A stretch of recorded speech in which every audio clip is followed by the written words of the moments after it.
Captain Jack Cooper stared at the blinking red light on his coffee maker with the kind of intensity usually reserved for disarming nuclear warheads. The machine, a relic from Earth that had survived 3 station relocations and countless upgrades, was quite possibly the most maintenance-intensive piece of equipment aboard Intergalactic Trading Station Beta-9. It was also, as far as Jack was concerned, the most important. "Come on, you temperamental beast," he muttered, adjusting a valve with practiced precision. "Just because we're in space doesn't mean you get to violate the laws of thermodynamics." The coffee maker sputtered, coughed, and finally produced a stream of perfectly brewed caffeine that would make a Seattle barista weep with joy. Jack's victory celebration was interrupted by the station's AI, which chose that exact moment to manifest its holographic interface directly in front of him. "Captain Cooper, your presence is requested in Maintenance Bay 4," announced Aria, Automated Resource Integration Assistant, in her perpetually cheerful voice. "Dr. Martinez reports that the gravity plating is, quote, doing that thing again," end quote. Jack sighed, grabbed his coffee, and headed for the maintenance bay. As he walked through the station's pristine corridors, he couldn't help but notice the usual mix of condescending looks from the station's more advanced residents. The Voltarians, with their crystalline bodies and quantum computing minds, barely acknowledged his existence. The Nexus Collective's biomechanical delegates regarded him with the same interest one might show a particularly primitive calculator. That was fine by Jack. Let them think humans were the galaxy's janitors. It made his job easier. He found his team already assembled in Maintenance Bay 4. Dr. Doc Martinez, the crew's resident mad scientist, was hanging upside down from a support beam, held there by a suspiciously modified maintenance harness. Luna Zero Ji Zhang, their spacewalk specialist, was floating cross-legged in a pocket of altered gravity, making notes on a battered tablet. Wrench Williams, master of mechanical improvisation, was busy arguing with a diagnostic panel in what sounded like a mixture of English, Spanish, and binary. "All right, what's trying to break the laws of physics today?" Jack asked, taking another sip of his coffee. "The gravity plating in Section 7 is fluctuating," Doc explained, still upside down. "But that's not the weird part. The weird part is that it's fluctuating in a pattern." A pattern? Jack raised an eyebrow. In his experience, patterns in malfunctioning equipment usually meant someone was messing with things they shouldn't. Luna pulled up a visualization on her tablet. "Look at this. The gravitational waves are forming what looks like, well, it looks like a traffic pattern. Like something's moving through the maintenance tunnels beneath us." "Aria," Jack called out. "Any scheduled maintenance in the lower decks?" The AI's avatar flickered to life, and for a moment, just a fraction of a second, Jack could have sworn her usual smile wavered. "No scheduled maintenance, Captain Cooper. However, I am detecting unusual activity in sectors 12 through 17 of the lower decks. My sensors are unclear on the exact nature of the disturbance." Wrench stopped arguing with the diagnostic panel long enough to join the conversation. Aria being unclear about something. That's about as common as a Voltarian telling a joke. "Hey Aria," Jack said, finishing his coffee. "Run a full diagnostic on your sensor array in the lower decks. And while you're at it, why don't you?"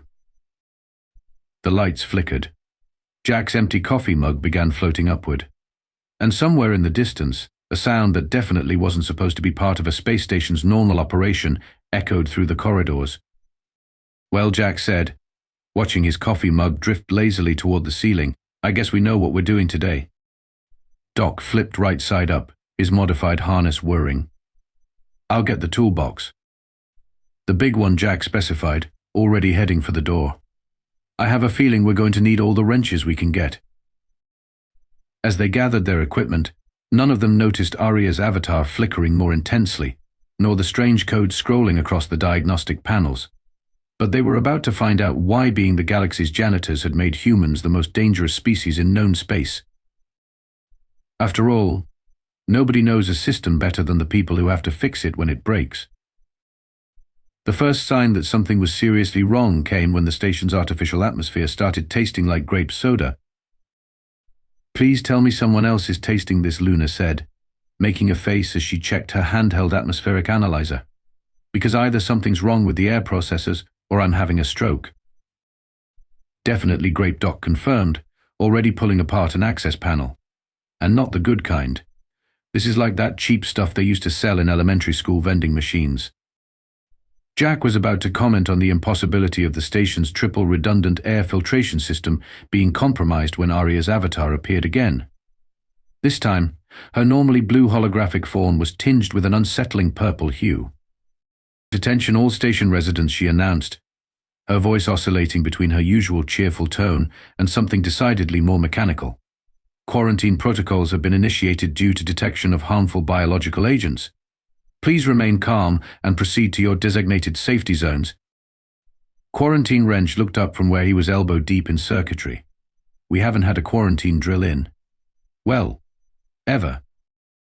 The lighting shifted to emergency mode, bathing everything in a red glow that mixed unpleasantly with the purple-tinted holographic displays. Throughout the station, blast doors began slamming shut with the kind of finality that suggested they weren't planning to open again anytime soon. Arya Jack called out, "Status report. What kind of biological agent are we dealing with?" The AI's avatar flickered violently. I am unable to. Warning, unauthorized access detected. Security protocols. Security protocols. Have a nice day." "Well, that's not terrifying at all," Doc muttered, pulling out his tablet.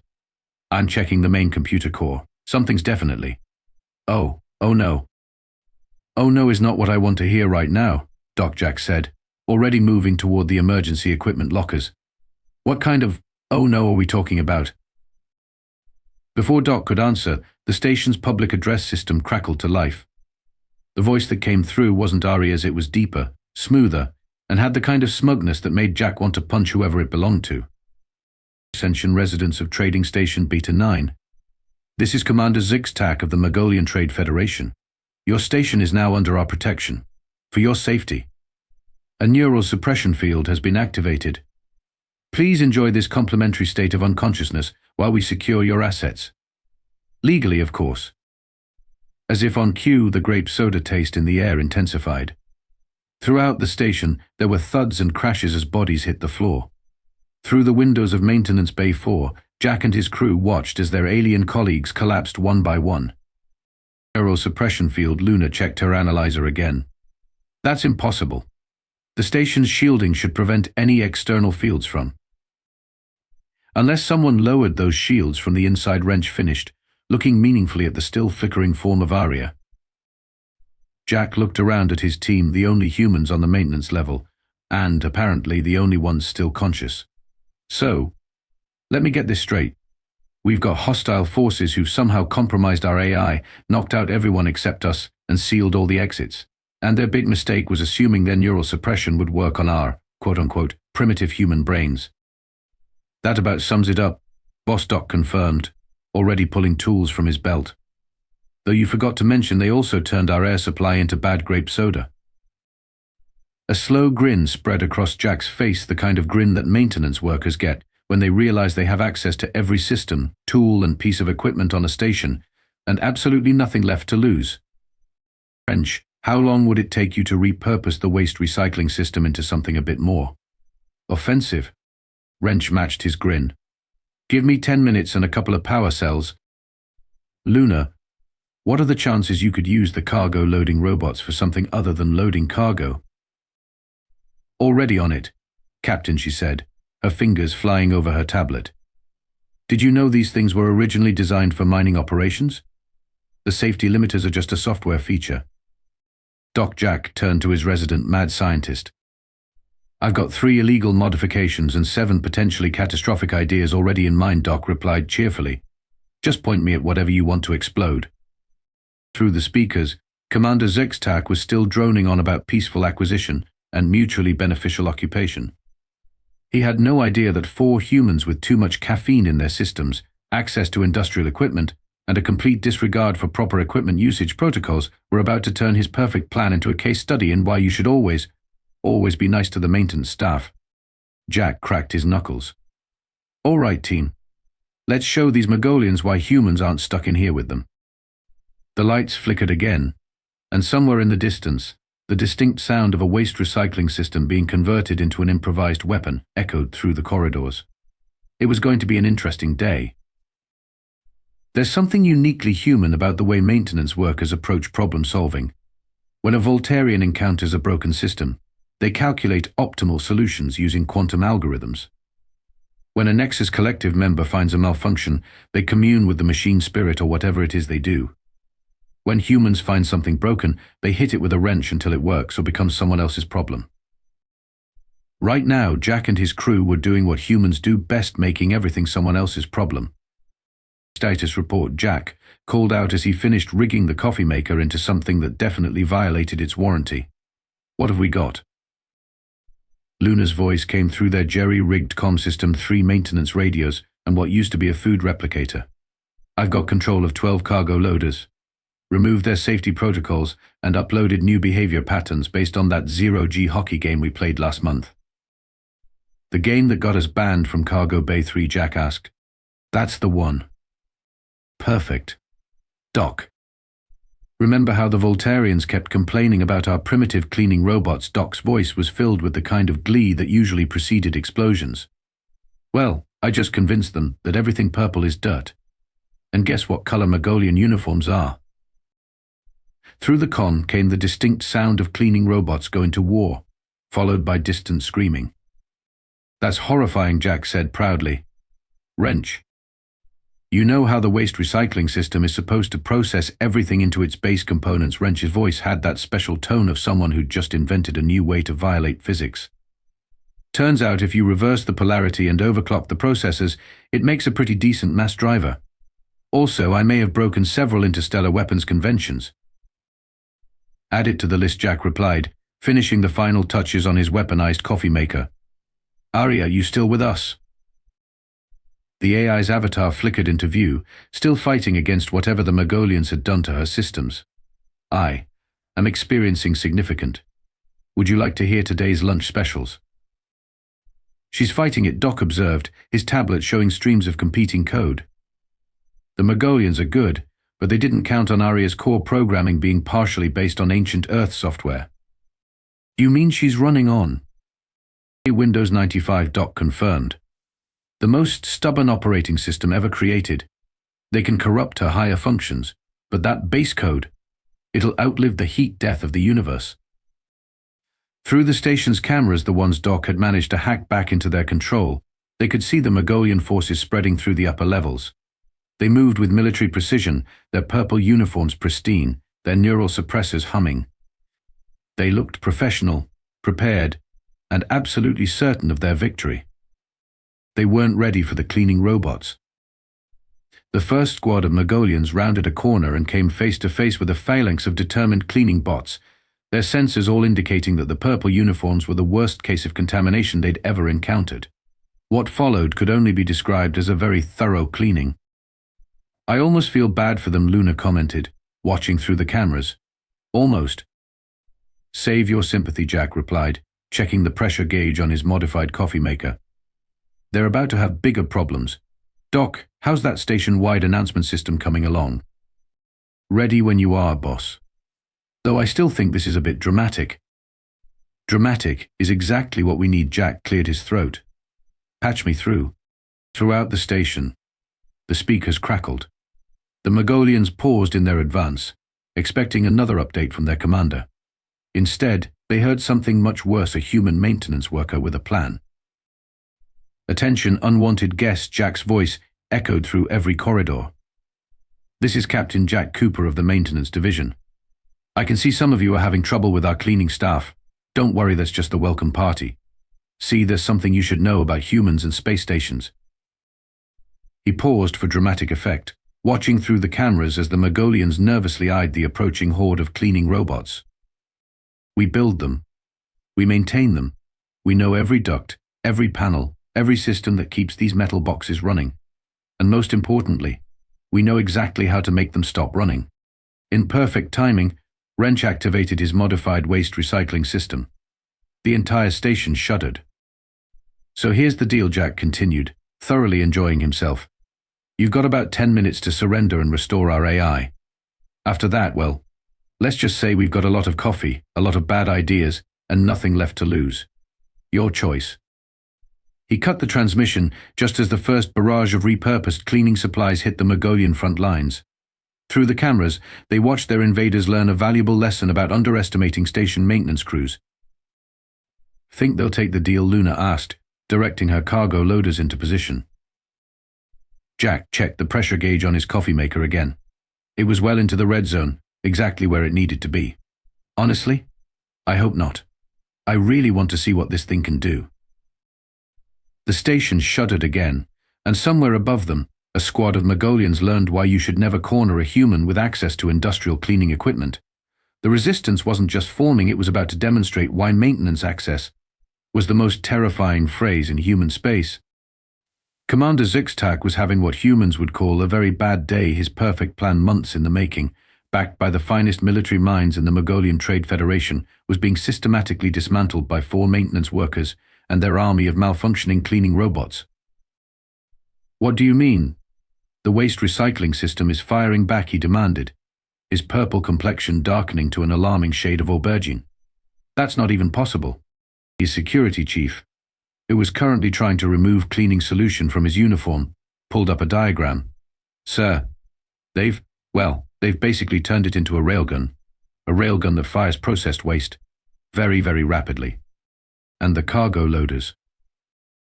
Playing something called hockey with our troops as the puck." Commander Zyx'tak closed all 4 of his eyes and counted to 10 in standard Mergolian. When he opened them again, the situation hadn't improved. If anything, it had gotten worse now. There was a strange brown liquid leaking through the ventilation system, and it smelled suspiciously like, "Is that coffee?" Meanwhile, 3 decks below, Jack and his crew were dealing with their own complications. "So," Luna said, watching the security feeds, good news and bad news. Good news, the cargo loaders are undefeated in zero-G hockey. Bad news, the Mergolians have figured out how to disable them with electromagnetic pulses. That was fast, Jack muttered, adjusting the pressure on his weaponized coffee delivery system. "Doc, please tell me you've got something to counter that." Doc looked up from where he was dissecting a food replicator. "Already on it. Did you know these replicators use the same frequency range as their EMP weapons? With a few modifications we can turn their pulses into, well, let's just say their equipment's about to get very hungry." "I don't want to know how that works," Jack decided. "Wrench, how's our ammunition situation?" "We're running low on processed waste," Wrench reported from his makeshift artillery station. "But I've got good news. Turns out the hydroponics fertilizer system uses the same delivery pipes. Want to guess what happens when you accelerate fertilizer to near relativistic speeds?" "Like I said, I don't want to know. I just want it to work." Through their cobbled-together command center, formerly a storage closet, now a nerve center of jury-rigged electronics, they watched as the Mergolian forces regrouped. Their pristine uniforms were now stained with cleaning solution, coffee and various other substances best left unidentified. But they were adapting, bringing up energy shields and deploying countermeasures. "They're learning," Luna observed. "And they've got better equipment." "Yeah," Jack grinned. "But we've got something better than equipment. We've got warranties to void." The comm system crackled, and Commander Zyx'tak's voice filled the station once again. "Attention, human maintenance crew. Your resistance, while impressive, is futile. We have disabled your cargo loaders and developed countermeasures for your cleaning robots. Surrender now, and we will ensure your primitive minds remain intact during our occupation." Jack looked at his team. "Doc, remember that thing you said we should never, ever do with the artificial gravity system?" Doc's eyes lit up. "The thing that would violate at least 15 safety protocols and probably several laws of physics." "That's the one. How fast can you set it up?" "Give me 5 minutes and someone to hold my tablet." "Luna, wrench by him those 5 minutes. I'll keep our purple friends distracted." As his crew scattered to their positions, Jack cleared his throat and activated the comm system. "Hey, Commander Purple Pants. Quick question for you. Did you know that human maintenance crews have to be certified in both normal and emergency gravity conditions?" There was a pause before the commander responded, confusion evident in his voice. "What does that have to do with anything?" "Oh, nothing," Jack said innocently, watching Doc's progress on his tablet. "Just thought you might want to update your insurance policy. Aria, how we doing?" The AI's avatar flickered into view, still fighting her internal battle. "System status. Critical. Would you like to?" Defragment your hard drive. Warning, coffee levels approaching maximum capacity. Close enough. Doc. Ready when you are, boss. But I feel obligated to point out that this is probably the worst idea we've ever had. Noted. Luna. Cargo Bay 3 is clear, and I've got the remaining loaders in position. French. A. Fertilizer cannons locked and loaded, though I still think we should call them something cooler. Jack took a deep breath. All right then. Let's show these folks why the emergency gravity certification requires a psychological evaluation. Doc, hit it. What happened next would later be described in official reports as a localized gravitational anomaly. This was bureaucratic shorthand for someone did something horrible to the artificial gravity system, and we don't want to admit it's possible. The entire station shuddered as Doc's modifications took effect. Gravity began cycling through random vectors, turning corridors into gravity wells and ceiling into floors. The Mergolian troops, caught completely off guard, found themselves experiencing what could only be described as the worst carnival ride in history. Warning, Aria announced, her voice glitching between octaves. Artificial gravity malfunction detected. Also, would you like to play solitaire? Through the chaos, Jack's voice echoed once again, hey Commander. Still think our primitive minds are a problem? Because we're just getting started. By the way, you might want to hold on to something. The coffee maker's about to join the party. In the command center, watching the Mergolian forces tumbling through suddenly non-Euclidean corridors while being chased by caffeinated cleaning robots, Jack allowed himself a moment of pure satisfaction. Sometimes the best solution really was just hitting everything with a wrench until it worked. Or in this case, until it worked spectacularly wrong in exactly the right way. The food court of Intergalactic Trading Station Beta-9 had seen its share of chaos over the years. There was the great cafeteria uprising of 2184, when someone tried to serve Voltairean cuisine to Nexus Collective members. There was the dessert debacle of 2186, which everyone agreed to never speak of again. But what happened next would go down in station history as the incident. Commander Zyx'tak and his remaining forces had barricaded themselves in the food court, using overturned tables as cover. Their neural suppressors were useless against the humans, their energy shields were failing, and their pristine uniforms were now a modern art masterpiece of coffee stains and cleaning solution. Status report, Zyx'tak demanded, ducking as another burst of high-velocity fertilizer screamed overhead. Sir. His security chief replied, trying to keep his footing as the gravity shifted again. We've lost contact with teams 2 through 7. Team 8 is pinned down by what appears to be. Sir, I can't actually put this in an official report, but they're being attacked by cleaning robots riding cargo loaders. What about Team 1? Still trying to get out of the waste recycling system. The humans apparently set it to recursive processing. Zyx'tak was about to respond when the food court speakers crackled to life. Instead of another taunting message from the maintenance crew, they began playing something else, an ancient human audio file that would haunt his dreams for years to come. Is that Flight of the Valkyries performed by a kazoo orchestra? His security chief asked. It was, and it was the signal Jack and his crew had been waiting for. All right, Team Jack's voice came through their jerry-rigged comms. Time for Operation Food Fight. Doc, you're up. I still think we should have called it Operation Lunch Rush, Doc muttered, but he was already typing commands into his tablet. Throughout the food court, the food replicators began to hum ominously. Luna, status on the gravity modifications. Ready to go. I've got it set to what we're calling random blender mode. Wrench. Fertilizer cannons repositioned. Also, I may have figured out how to make them heat-seeking. Don't ask. Jack took a moment to appreciate just how far they'd come from being simple maintenance workers. Aria, how you feeling? The AI's avatar appeared, still glitching but now with a distinctly mischievous expression. System status. Chaotic. Would you like to unleash total mayhem? That's my girl. All right, team, on my mark. Commander Zyx'tak was just beginning to think things couldn't get worse when every food replicator in the court activated simultaneously. But instead of producing food, they had been reprogrammed with what Doc called aggressive serving suggestions. The first volley of replicated matter hit just as Luna activated her gravity modifications. Suddenly, the food court became a zero-gravity war zone filled with high-velocity meatballs, weaponized pudding, and what appeared to be soup moving at near-relativistic speeds. "Take cover," Zyx'tak shouted. But it was too late. His forces, already disoriented by the random gravity shifts, were caught in what could only be described as a food-based crossfire. That's when the cleaning robots arrived, riding their cargo loaders like chariots, their cleaning protocols now interpreting everything as a stain that needed to be removed, including, unfortunately for the Mergolians, their uniforms. "This is impossible," Zyx'tak shouted as he watched his elite troops being chased by determined robots wielding industrial-strength cleaning solution. "We are the most advanced military force in 3 sectors.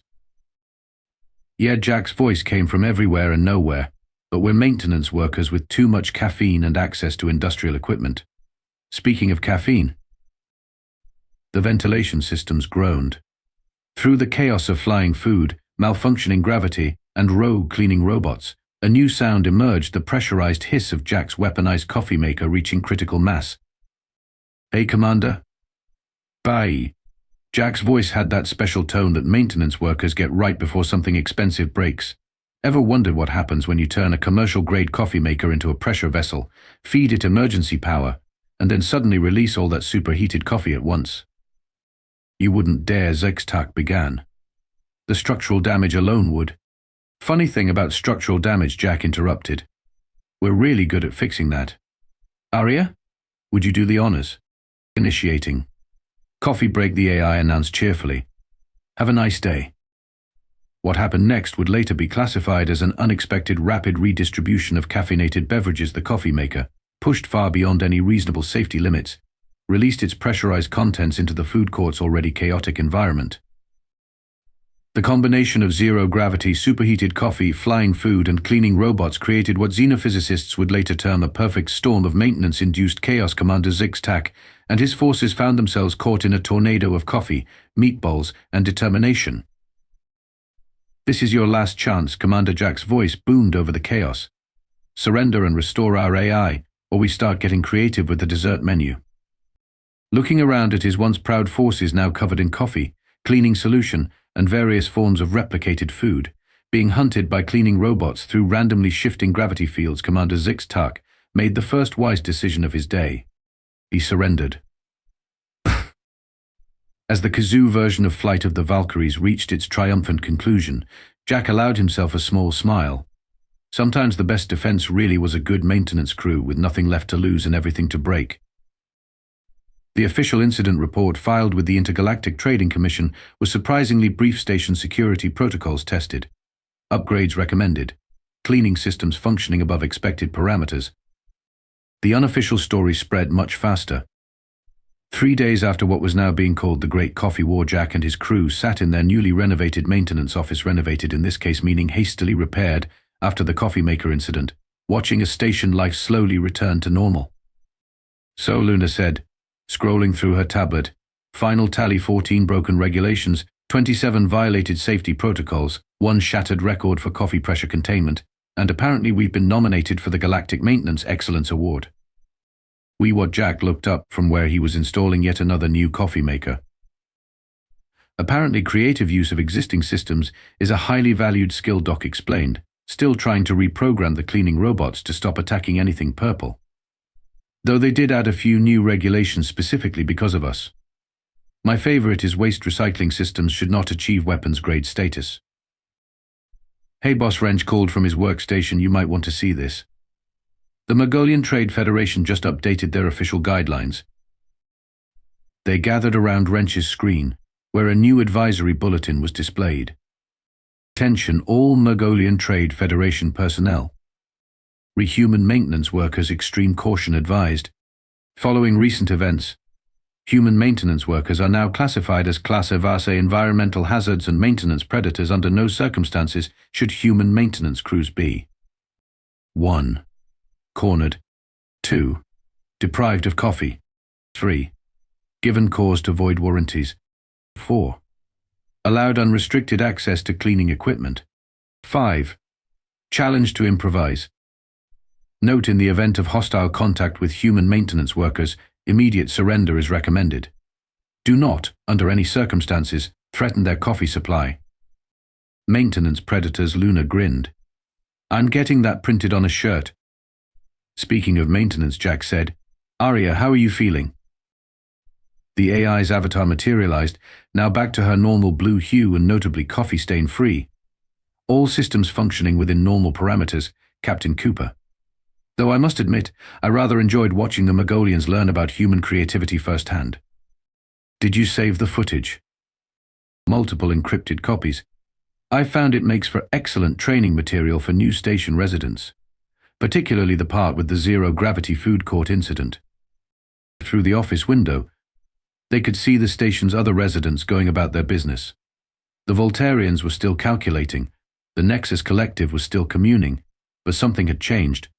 Now, when they passed the maintenance crew, there was less condescension and more respect, fear, a healthy appreciation for people who knew exactly how everything could break. You know, Doc mused, I don't think anyone's going to complain about our primitive technology anymore. Probably not, Jack agreed, testing his new coffee maker. Though I do have one complaint about this whole situation. What's that, boss? We're going to have to update all our maintenance manuals. Pretty sure in case of hostile takeover, weaponize everything needs its own chapter now. As if to emphasize his point, a cleaning robot zoomed past their window, still apparently hunting for purple stains to remove. Some modifications they were discovering were harder to undo than others. By the way, Luna added, the station commissioner wants to know if we can teach a class on emergency resource repurposing to the other maintenance crews in the sector. Jack looked around at his team, at Doc's barely contained mad scientist grin, at Luna's zero-G battle plan still up on her screens, at Wrench's collection of modified tools, and at Aria's quietly smug avatar, and smiled. Tell them we'll need a bigger coffee maker.